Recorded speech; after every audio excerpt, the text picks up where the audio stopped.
Hi guys, good morning. Oh my god. Papasok tayo ng trabaho pero nasira yung ating sinasakyang bus. So, ayan guys. Bumaba tayo kasi nga sira yung bus. So, may darating yata na iba. Kaso lang malilate na ang inyong inday.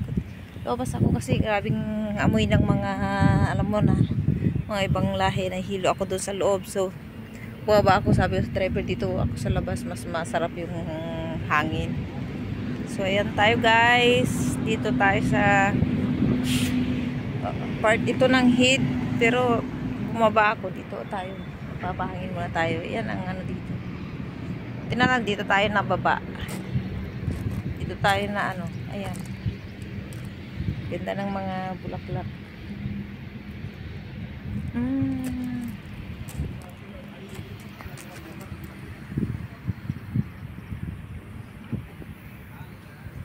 Kung doon sana kanina pa sa roundabout lang pwede na ako maglakad, ngayon dito ako masyadong malayo kasi malayo yung iniikutan ng bus papunta sa work. So my god, late na ako, anong oras na kaya darating yung isang bus. Oh my god,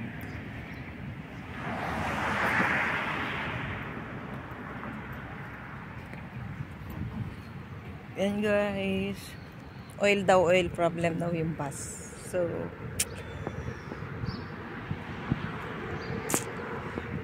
ayun kung anong lugar ito, kailangan nating i-message yung ating amo na malilate tayo kasi nga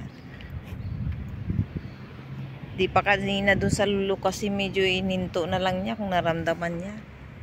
Dito pa talaga nakaikot na. Kung hindi lang sana malayo, lalakarin ko na. Hindi pwede.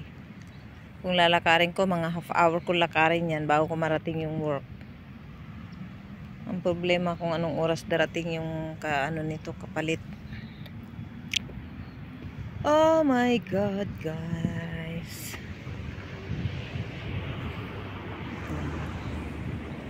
ayan, yan ang inyong intay papasok sa work. Ganda dito nyo guys, yung mga masitas na nila dito. Di ba damo dito sa Pilipinas, damo lang ito sa atin.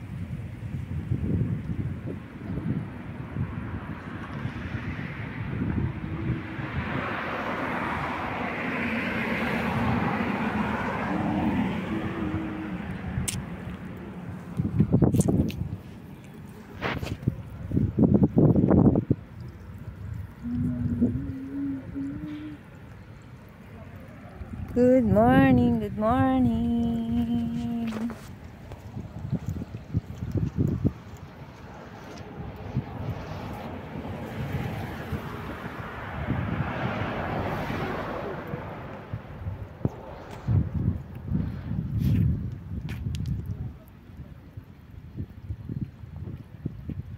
Dito guys, dati puro dagat lang yan, pero ngayon puro building na.